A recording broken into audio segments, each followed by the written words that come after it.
Online di rumah ngapain aja? Mendingan lihat diskusi sekolah Sabat bersama konsep Cohen Serves People. Supaya hari Sabat bisa berdiskusi pelajaran sekolah Sabat di gereja dengan baik dan benar, jadi iman pun akan semakin bertumbuh. Mari menyaksikan acara diskusi sekolah Sabat bersama konsep Cohen Serves People.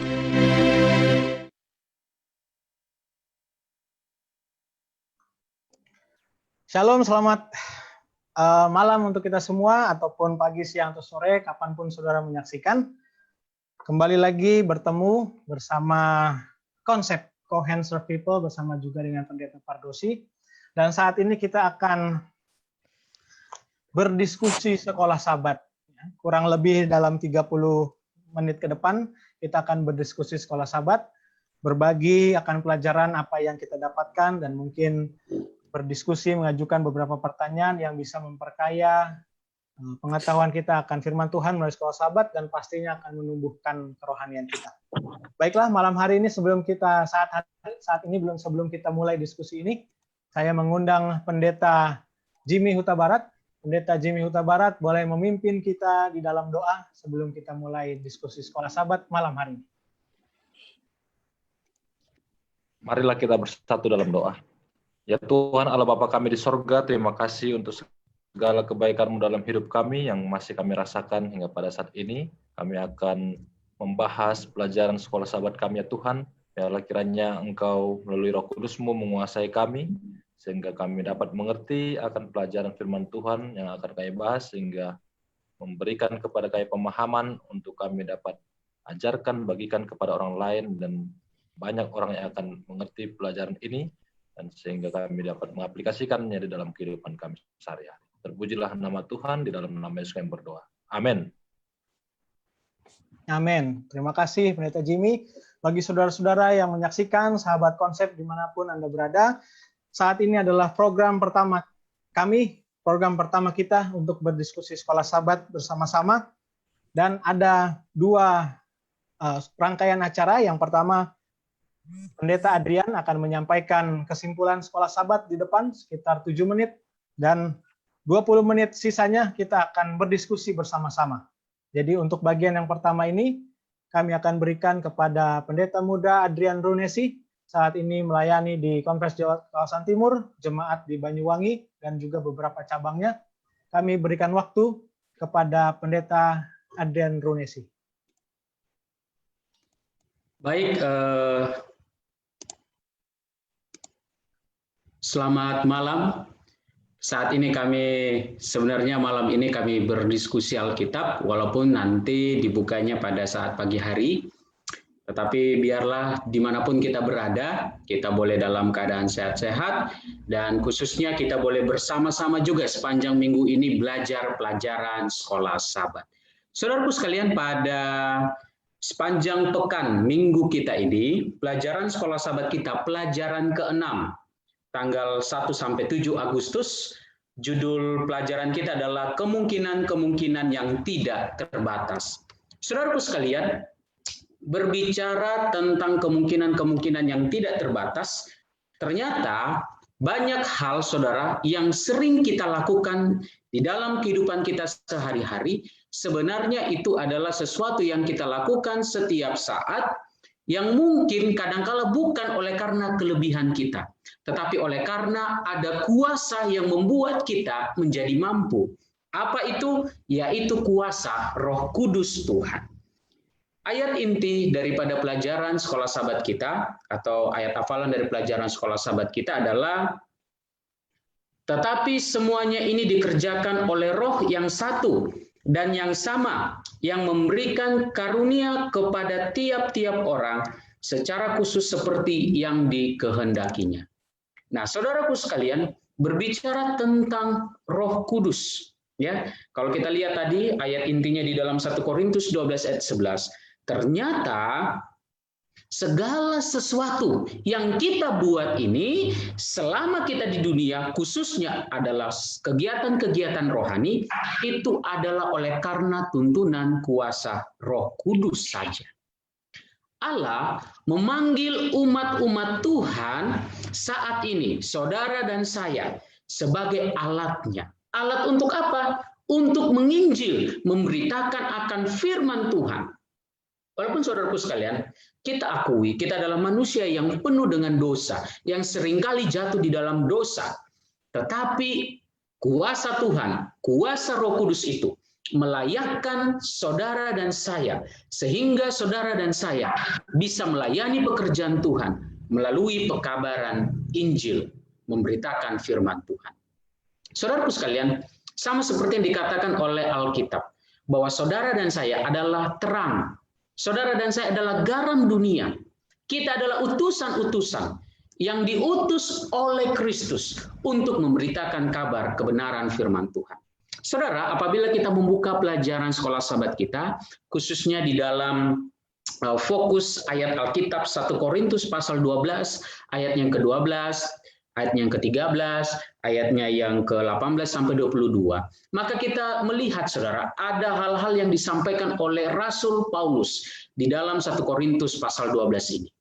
Yaitu, Yesus adalah kepala. Dia adalah kepala daripada jemaat dan saudaraku sekalian, kita adalah tubuhnya. Yang kedua, semua kita adalah satu di dalam Kristus. Dan setiap anggota tubuh adalah penting bagi kehidupan tubuh itu sendiri. Dan selanjutnya, justru anggota tubuh yang dianggap lemah, yang sebenarnya itu adalah sesuatu yang penting. Kerjasama dari seluruh anggota tubuh adalah apa? Penting. Artinya, saudara, saya sederhanakan bahwa Allah telah memberikan karunia rohani itu kepada saudara dan saya. Yesus adalah pusatnya, kepalanya. Saudara dan saya adalah tubuhnya, yaitu kita sebagai jemaat. Dan Tuhan memberikan karunia itu kepada kita sebagai tubuh atau jemaat, supaya kita bisa menyampaikan akan pekabaran firman Tuhan kepada orang-orang yang ada di sekitar kita. Saudara, berbicara tentang karunia rohani, maka kita tahu bahwa karunia rohani adalah sesuatu yang diberikan oleh Tuhan itu sendiri. Berbicara tentang karunia rohani, saudara, kita semua pasti memiliki satu karunia rohani. Ketika saudara dibaptis, itu adalah karunia rohani yang Tuhan sudah berikan kepada saudara dan saya. Di mana karunia rohani itu adalah kita menerima kuasa Roh Kudus itu di dalam kehidupan kita untuk bekerja di dalam kehidupan kita. Roh Kudus Tuhan selalu menuntun akan setiap umat-umat Tuhan di dalam setiap pelayanan-pelayanan kita di dunia ini. Apapun saudara, tanggung jawab saudara dan saya di gereja, dalam pekerjaan, dalam kehidupan sehari-hari, maka poinnya adalah saudara dan saya semuanya diberkati oleh kuasa Roh Kudus untuk menyampaikan akan pekabaran firman Tuhan itu. Dan saudaraku sekalian, apa tujuan daripada karunia-karunia rohani itu? Apabila kita membuka di dalam 1 Korintus pasal 12 ayatnya yang ke-7 dan juga di dalam Efesus 4 ayat 11 sampai 16, maka ternyata kalau kita baca ayat-ayat ini, tujuannya adalah untuk kepentingan umat-umat Tuhan, untuk memperlengkapi orang-orang kudus bagi pekerjaan pelayanan, dan khususnya bagi pembangunan tubuh Kristus, yaitu kita sebagai umat-umat Tuhan. Dan tujuan karunia rohani itu adalah menuntun jemaat kepada kesatuan iman dan pengetahuan, supaya saudaraku sekalian, orang tahu mana yang benar dan mana yang salah.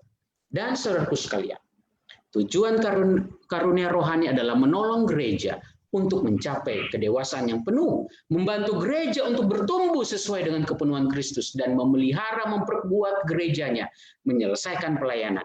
Dan tentunya saudara, agar pekerjaan Tuhan ini akan berkembang, sehingga misi Tuhan akan diselesaikan. Ya, saudaraku sekalian, di dalam kehidupan kita, Tuhan mengizinkan hal-hal rohani itu ada dalam kehidupan kita melalui karunia-karunia rohani. Tentunya saudara, berbicara tentang karunia rohani, itu adalah sesuatu yang Tuhan berikan kepada saudara dan saya, itu adalah suatu kekuatan yang saudara dan saya tidak pernah pelajari. Tapi berbicara mengenai talenta, maka itu berbicara tentang kemampuan yang saudara latih setiap saat. Tetapi ingat, talenta juga bisa menjadi suatu karunia rohani jika talenta itu digunakan untuk pekerjaan Tuhan. Tetapi bisa juga talenta itu bukan karunia rohani, tetapi saudara gunakan untuk kehidupan sehari-hari saudara, khususnya hal-hal dunia. Tetapi yang paling penting adalah bahwa karunia rohani Tuhan berikan kepada umat-umatnya agar umat-umatnya boleh berani untuk menyatakan kebenaran firman Tuhan bagi orang-orang di sekitarnya. Nah, saudaraku sekalian, apa yang harus kita lakukan dalam kehidupan kita? Maka yang harus kita lakukan adalah kita harus mengetahui kira-kira karunia rohani apa yang Tuhan mau untuk kita lakukan. Kita harus tahu, saudara, sehingga kita akan menggunakan karunia rohani itu dengan sebaik-baik mungkin, khususnya di dalam pekerjaan Tuhan. Saudaraku sekalian, di dalam kehidupan kita sebagai umat-umat Tuhan, biarlah kita semua menjadi umat-umat Tuhan yang boleh bersama-sama menjadi umat-umat Tuhan yang selalu bekerja dalam pekerjaan Tuhan, sehingga kita sebagai umat-umat Tuhan akan menjadi alat juru kabar Allah, dan pekabaran firman Tuhan akan tersampaikan ke seluruh dunia pada saat ini. Tuhan memberkati kita semua. Amin, puji Tuhan. Terima kasih banyak Pendeta Adrian Runisi, boleh menyampaikan kesimpulan yang singkat, sederhana, namun sungguh bermanfaat bagi kita semua. Dan saat ini masuk ke rangkaian acara yang kedua, sesi yang kedua, kita akan berdiskusi, kurang lebih sekitar 20 menit ke depan, kita akan sama-sama berdiskusi bagi teman-teman hamba-hamba Tuhan, pendeta-pendeta yang ada di ruangan Zoom ini. Ya, kami akan berikan kesempatannya. Mungkin sebelum yang lain menyampaikan pertanyaan atau mungkin memberikan tambahan. Ini ada satu pertanyaan ya bagi kita semua ya. Pendeta Adrian, Pendeta Padrosi, dan kita semua yang mungkin mau rindu untuk menjawab ya. Sebagai seorang pendeta ya, kita bicara di situasi yang praktis begitu. Kita tahu bahwa Sekolah Sabat mengatakan perbedaan ini bukan kelemahan, tapi justru kekuatan ya. Karena kita berbeda-beda, justru kita jadi kuat. Itu ada di hari Minggu. Nah, mungkin pertanyaannya bagi kita ya, bagaimana di gereja ini sebagai hamba Tuhan kita berperan mengakomodir perbedaan-perbedaan ini ya. Bagaimana mencoba manage ya perbedaan ada yang di jamaat. Oh, Bapak ini karunianya ini. Dan mungkin kendala apa yang kita pernah hadapi begitu ya. Nah, kita bicara di situasi yang praktis. Baik, saya berikan kesempatan kepada siapa yang mungkin menjawab. Silahkan, mungkin Pendeta Adrian, Pendeta Pardosi, atau teman-teman yang lain.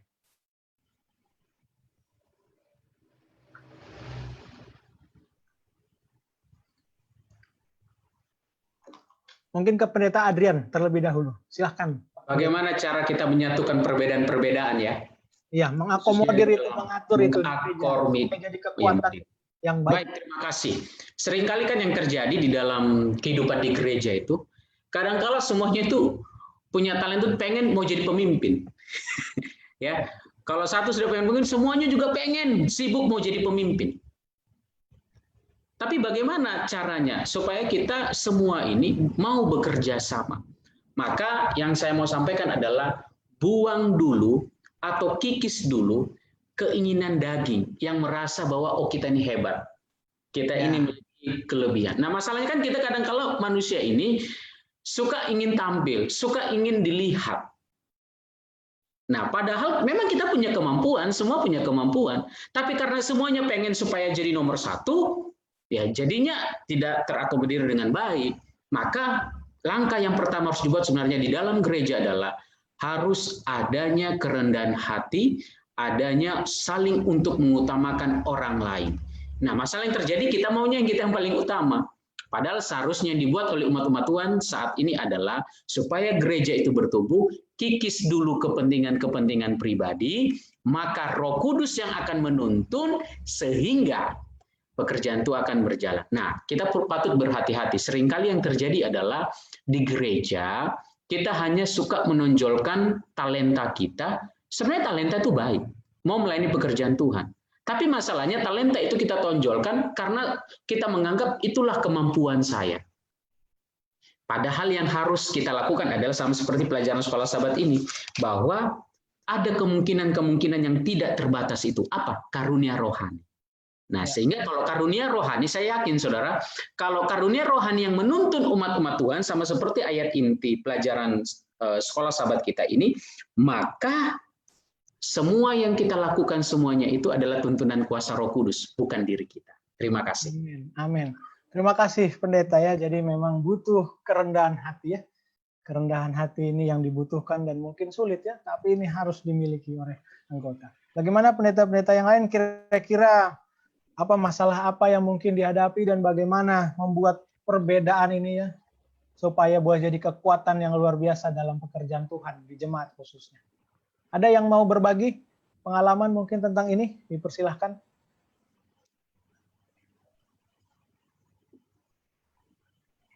Ada pendeta Dwi di sini, ada pendeta Jimmy, pendeta. Boleh saya, Pastor? Pendeta Abio, silakan Pastor. Jadi saya sharing pengalaman aja ya. Jadi puji Tuhannya, ya mudah-mudahan nanti anggota jemaat saya nonton ini. Saya mulai di Buruk Cahu. Jadi saudara-saudara, bersyukurnya saya di jemaat ini adalah justru karena perbedaannya. Perbedaannya itu, ini saya sharing pengalaman di tempat saya. Mudah-mudahan nanti yang satu daerah sama saya ini kayak Jeremy atau siapa di sini lagi ya, yang satu daerah, Edwin Pasaribu. Kalau misalnya di jemaat saya, nanti saya ceritakan dulu ya. Walaupun latar belakang banyak yang bekerja di bidang medis, ya, ada juga yang mungkin ya bisa saya katakan orang kantoran, pegawai negeri sipil. Bermacam-macam.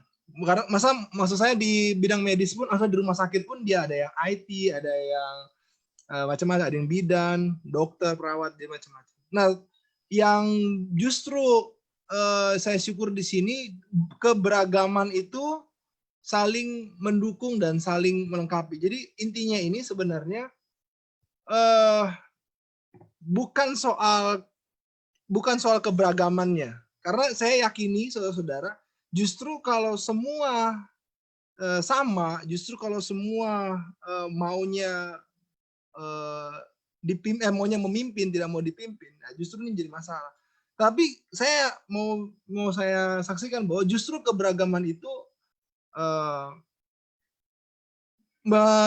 menolong sekali, sangat menolong sekali dari segala bidang. Nah, kuncinya adalah bahwa kita bisa mengakomodir keberagaman itu dengan baik. Itu sebenarnya masalahnya. Jadi kalau misalnya seperti pendeta Adrian, tidak adanya kerendahan hati, tidak adanya mau roh bekerja sama. Nah, ini sangat terkait dengan pemahaman kerohanian masing-masing anggota ini sendiri gitu. Jadi di jemaat saya, puji Tuhan, walaupun mereka punya pendidikan tinggi, mereka punya mungkin pengalaman kerohanian yang berbeda-beda, tetapi saling melengkapi, saling mendukung.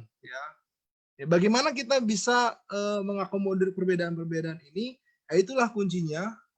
Kalau contohnya kita punya pemahaman kerohanian yang tinggi, punya satu misi yang sama, bahwa saya mau memuliakan Tuhan, bukan mau memuliakan manusia atau memuliakan diri sendiri. Jadi ya itu sih dari saya mungkin pengalaman dan tambahannya. Terima kasih pendeta Abi ya, pengalaman yang praktis di jemaat ya. Kadang mereka tidak tahu bahwa itu kekuatan karena mungkin kurang pemahaman. Tetapi begitu diberikan pemahaman, disatukan pemahamannya, kita punya misi yang sama. Bapak ini di sini, ibu ini di sini, ibu ini di sini. Oh, kita akan bergerak sama-sama karena sudah punya pemahaman yang sama. Terima kasih Pendeta Abigail Siombing sudah membantu menjelaskan kita. Dan mungkin ini pertanyaan yang kedua ya. Tadi kita bicara tentang karunia. Lalu mungkin kita akan bertanya, Pak Pendeta, apa karunia saya ya? Bagaimana saya tahu, kayaknya ini karunia saya nih. Nah, ini karunia saya. Bagaimana kita tahu ini karunia saya? Bagaimana mungkin mengetes-kah, mengecek-kah, atau kira-kira bagaimana? Saya berikan kepada pendeta, sahabat-sahabat pendeta yang lain. Bila mana mungkin ada yang menjawab, boleh silahkan langsung saja. Pendeta Dwi mungkin, silahkan Pendeta Dwi. Ya, terima kasih, Pastor. Ya, pertama menanggapi yang awal tadi, pertanyaan di awal. Ya, Ada pertanyaan mungkin begini, mengapa Tuhan itu tidak memberikan kepada setiap umat-umatnya talentanya semua sama, gitu? Atau semuanya diberikan talenta yang semua lengkap, ya, semua lengkap. Kita bisa nyanyi, bisa mengajar, bisa menjadi ketua, bisa ini sebagainya. Ya, dan selama saya hidup sampai saat ini saya belum pernah menemukan orang yang betul-betul lengkap talentanya. Ya, karena memang tujuan Tuhan supaya kita bisa saling bekerja sama. Ya, ada orang yang punya talenta mungkin digambarkan seperti kayak tubuh. Ya, ada yang talentanya adalah sebagai tangan, ada sebagai kaki, sebagai organ-organ tubuh yang lainnya, supaya kita bisa saling bekerja sama dan tidak ada orang yang memiliki talenta semua talenta dengan secara lengkap, dan Tuhan tidak pernah memberikan hal yang seperti itu kepada satu orang, supaya apa? Setiap umat Tuhan saling bekerja sama untuk melayani Tuhan. Dan tadi pertanyaan yang kedua apa, Pastor? Bagaimana saya tahu apa karunia saya? Oke. Nah, tidak ada orang yang memiliki karunia yang lengkap, tetapi setiap umat Tuhan pasti dikasih minimal satu karunia rohani. Ya, walaupun itu kadang-kadang kecil. Karunia untuk mendoakan, karunia untuk membersihkan sampah, mengutin sampah, itu sebuah kasih karunia juga, sebuah karunia juga, karunia rohani juga. Karunia untuk misalnya motivasi orang ketika dia ketemu dengan kita yang tadinya dia sedih, menjadi bersukacita. Karunia menasihati, tadinya dia berperilaku tidak baik, tadi ketemu dengan kita nasihati, dia menjadi berubah dan bertobat. Karunia macam-macam, mengajar, karunia berkhotbah, karunia menyanyi, memainkan musik. Nah, setiap orang pasti punya minimal satu karunia. Karena apa? Ketika Tuhan memanggil kita untuk dalam sebuah pekerjaannya, pasti dia juga melengkapi dengan minimal satu karunia rohani. Dan bagaimana cara kita mengetahuinya? Ya, kita harus bergumul dengan Tuhan, dan kita sendiri pasti tahulah apa sih yang menjadi karunia kita. Tidak perlu kita pusing-pusing untuk mengetahuinya itu.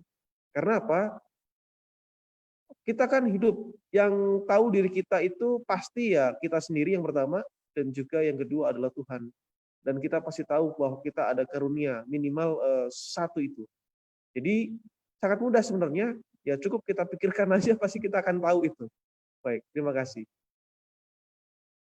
Baik, terima kasih Pendeta Dwi ya. Tadi mungkin bagaimana kita tahu bergumul dengan Tuhan, dan mungkin lihat apa yang bisa kita lakukan ya, itu baru mungkin nanti bisa kelihatan karunia apa. Ya. Oke, teman-teman pendeta yang lain, mungkin saya ke Pendeta Pardosi secara ringkas mungkin nanti ya, sekarang ya, tentang bagaimana saya tahu nih karunia saya nih, kira-kira sederhananya gimana?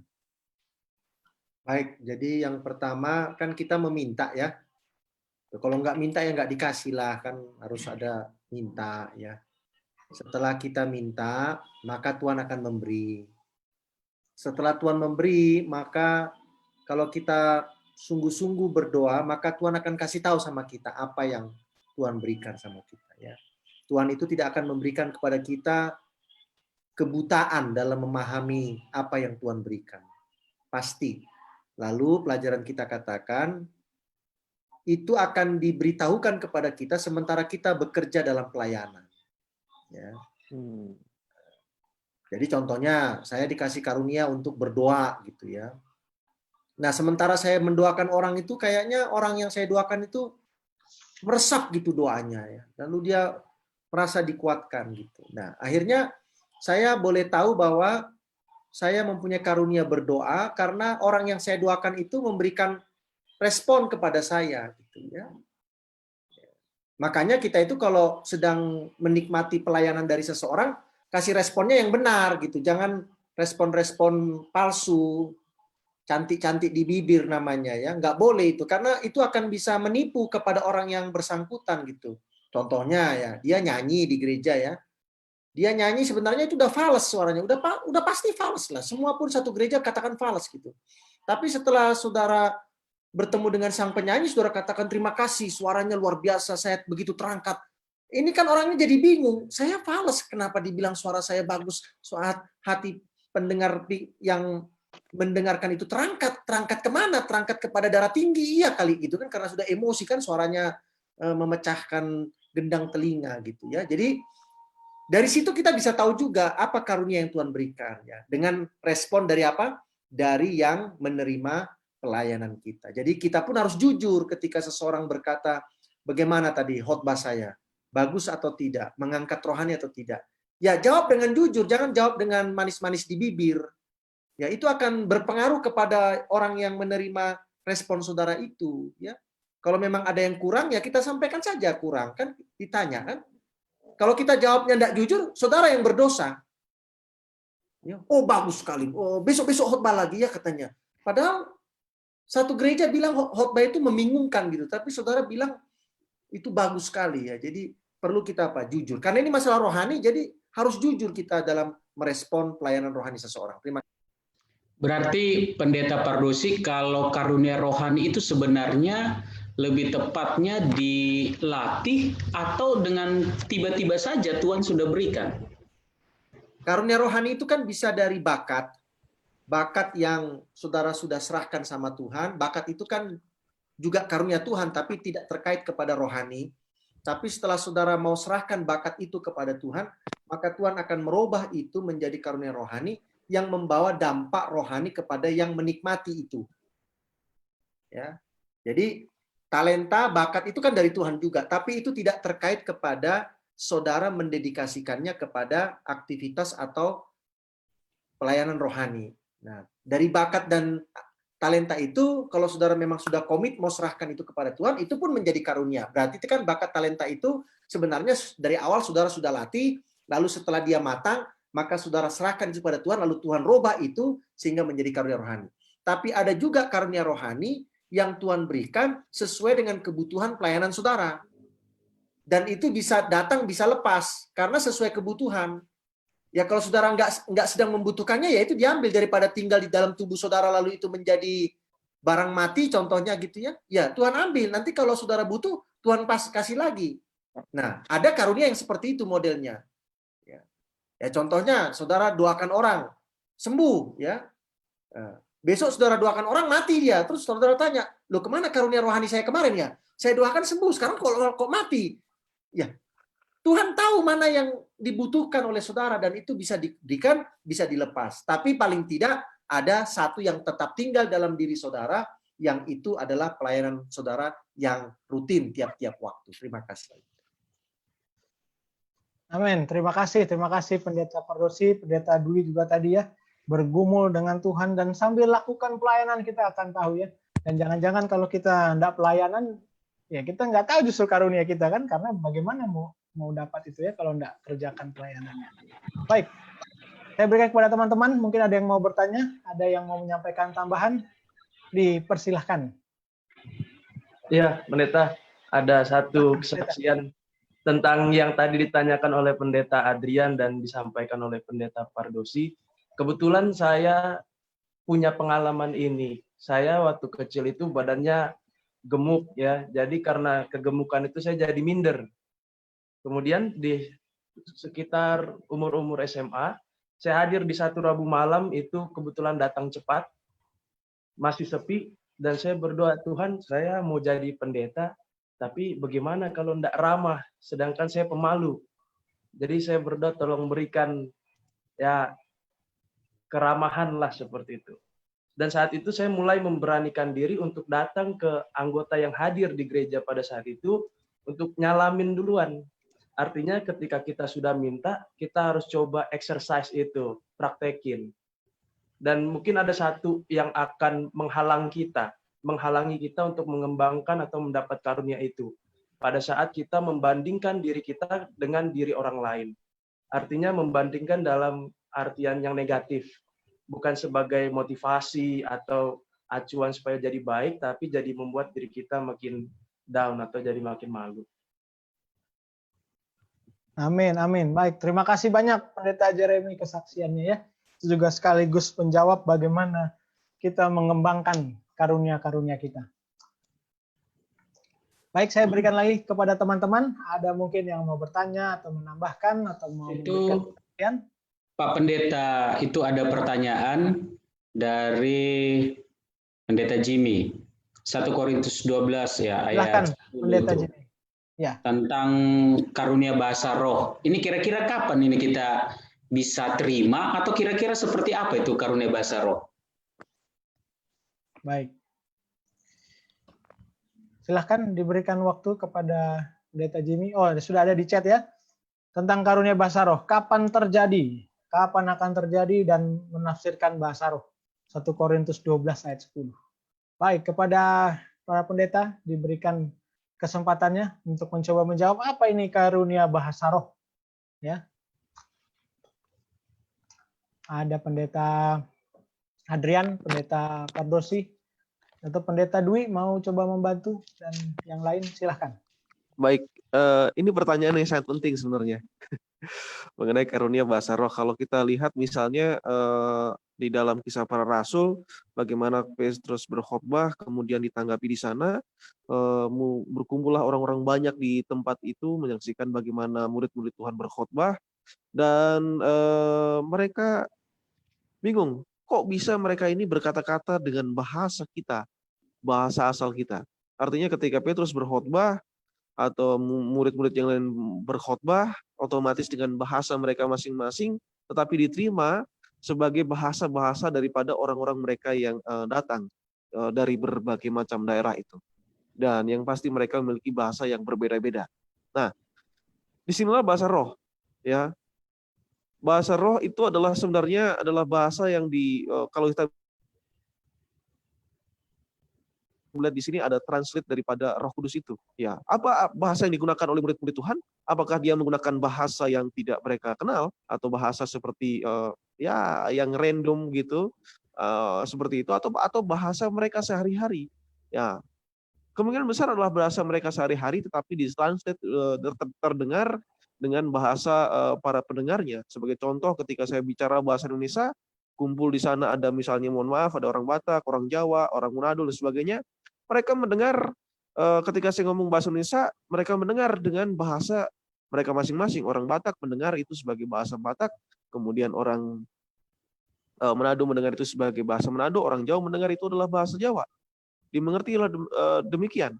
Nah, itulah bahasa roh yang terjadi di Alkitab. Dan kemudian, kapan kita akan terima? Ya, ketika kita dipenuhi oleh Roh Kudus dan karunia itu dibutuhkan. Kalau misalnya kita berbicara misalnya orang yang mengerti bahasa Indonesia, saya pikir tidak terlalu dibutuhkan penafsiran untuk hal itu. Tetapi ketika ada masalah bahasa, mungkin Roh Kudus akan lakukan. Kemudian ada bahasa roh yang lainnya. Misalnya ada tulisan daripada Roh Nubuat, saya pernah baca bahwa bahasa roh ini adalah kalau kita tadinya tidak lancar berbahasa misalnya, tiba-tiba kita mulai lancar dengan dengan waktu yang sekejap, ya kita lancar berbahasa yang baru itu, maka itu juga adalah bahasa roh. Jadi kalau misalnya tadinya kayak saya, ya susah berbicara, kosakata saya sangat sedikit, tidak punya karunia berbicara, tiba-tiba saya diberikan karunia berbicara.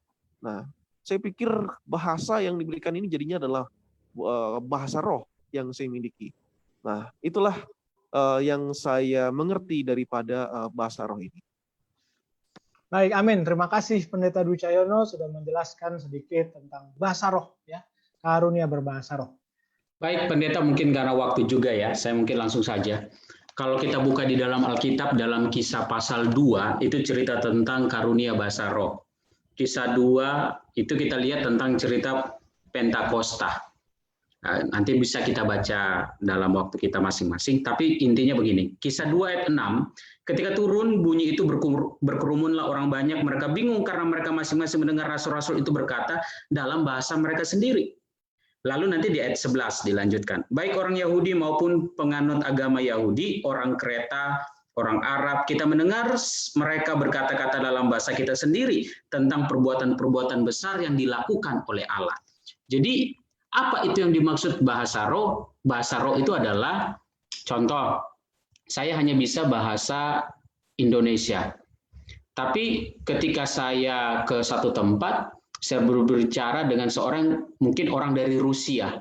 Dia tidak tahu bahasa Indonesia. Tapi waktu saya ngomong bahasa Indonesia, dia mengerti dalam bahasa Rusia. Artinya Pak Roh Kudus yang mentranslate.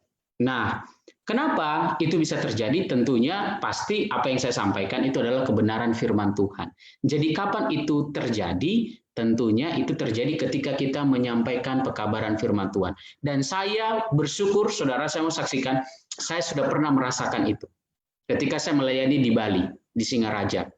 Waktu itu saya mengajar kepada anggota jemaat saya ini hanya bisanya bahasa Bali. Saya tidak bisa bahasa Bali. Jadi kalau saya ngomong bahasa Indonesia, dia hanya bisa bahasa Bali. Tapi ketika saya mengajar akan Alkitab, dia mengerti. Dia mendengar saya berbicara dalam bahasa Bali. Padahal saya sadar saya sedang berbicara dalam bahasa Indonesia. Tapi dia bisa mengerti. Dan saya bersyukur. Kenapa? Karena saya menyampaikan pekabaran firman Tuhan. Jadi saudara, bahasa roh itu, karunia bahasa roh itu akan terjadi dalam waktu yang kita tidak tahu, dan tentunya itu oleh karena atas seizin kehendak Tuhan dan oleh karena Roh Kudus yang menuntun. Itu yang mungkin bisa saya sampaikan saat ini. Terima kasih. Amin. Terima kasih Pendeta Adrian sudah memperkaya jawaban kita, ditambah juga tadi Pendeta Dwi tentang karunia roh. Baik, waktu ini kami berikan kesempatan kepada Pendeta Pardosi sekaligus untuk kesimpulan dari diskusi kita malam hari ini. Baik, terima kasih. Jadi kalau saudara baca 1 Korintus 12 itu ayat 10 ya, bahasa aslinya itu tidak ada kata roh di situ. Bahasa Indonesianya memang terjemahannya bahasa roh. Dalam bahasa Inggris itu disebut sebagai tongues. Bahasa lidah. Memang kalau berbahasa itu kan pakai lidah ya kan, nggak pakai mata berbahasa. Jadi bahasa lidah. Jadi tidak ada kaitannya sama roh gitu yang dipahami oleh orang. Jadi bahasa lidah itu artinya bahasa yang bermacam-macam yang menggunakan lidah, bukan bahasa roh yang dipahami orang gitu loh. Nah, karena itu bahasa diberikan Roh Kudus yang saya tidak pernah pelajari dalam konteks supaya saya bisa membawa Injil, maka di bagian yang terakhir ayat yang ke-10 1 Korintus 12 itu ada juga karunia untuk menafsirkannya. Ya. Tetapi kalau diterjemahkan itu bahasa roh, sehingga akhirnya bahasa itu tidak ada satu manusia pun di dunia ini memahaminya karena itu datangnya dari roh, ya kan menjadi aneh nanti karunianya gitu ya. Karena karunia roh itu kan tujuannya Efesus pasal 4 bagi pembangunan gereja Tuhan. Kalau sorga memberikan bahasa yang tak satu pun di dunia ini memahaminya, kira-kira apa dampaknya sama gereja? Nggak ada dampaknya. Jadi terjemahannya saja sudah tidak pas ya. Jadi harusnya kan kalau ada roh berarti di situ ada pneuma kan gitu ya, bahasa pneuma kan gitu. Tapi ini kan nggak ada, yang ada cuman lidah. Nah, bahasa lidah. Ya, jadi terjemahannya pun sudah kurang pas. Baik, penutup dari diskusi sekolah sahabat kita pelajaran yang ke-6 ini, Tuhan tidak bisa kita batasi caranya bekerja dalam diri kita. Asalkan saudara dan saya sepenuhnya menyerahkan diri kita untuk dikendalikan oleh Tuhan. Sehingga kemungkinan-kemungkinan yang tak pernah kita pikirkan itu bisa terjadi. Karena Tuhan kita izinkan untuk mengendalikan 100% diri kita ini. Khususnya di dalam menggunakan kita sebagai alatnya untuk pengabaran Injil. Dan cara Tuhan menggunakan kita sebagai alatnya untuk mengabarkan Injil, maka Tuhan menambahkan kuasa. Nah, kuasa itu adalah karunia rohani yang kita butuhkan untuk mengerjakan pekerjaan ini. Jadi syaratnya adalah kita harus total surrender kepada Tuhan, supaya kemungkinan-kemungkinan yang tadi kita pelajari itu dalam konteks karunia rohani yang ada 13-14 macam itu menjadi mungkin terjadi dalam hidup kita. Karena kita sudah total surrender. Seperti murid-murid itu, setelah mereka total surrender Kisah pasal 2, maka Roh Kudus itu apa?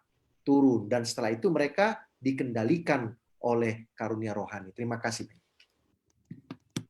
Amin. Terima kasih banyak Pendeta Pardosi. Terima kasih banyak teman-teman hamba Tuhan yang berada malam hari ini.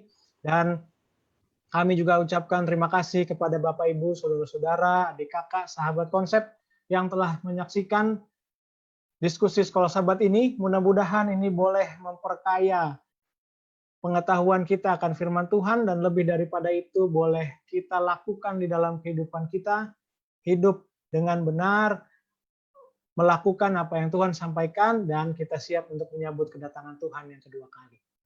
Malam hari ini kita akan tutup diskusi ini. Saya mengundang Pendeta Muda Jeremy Huta-Julu, boleh menyampaikan doa tutup. Kita sama-sama berdoa. Tuhan, dalam kerajaan sorga, kami bersyukur atas tuntunan Roh Kudus Tuhan pada saat kami berdiskusi pelajaran Sekolah Sabat kami. Biarlah pelajaran yang kami diskusikan ini boleh jadi berkat buat sahabat-sahabat konsep dimanapun berada yang mendengarkan, dan ini boleh memperkaya kami ya Tuhan, untuk kami melakukan, menggunakan setiap karunia yang Tuhan percayakan pada kami untuk memajukan pekerjaan Tuhan saja Tuhan. Ini doa harapan kami Bapa, dalam nama Yesus kami berdoa. Amin.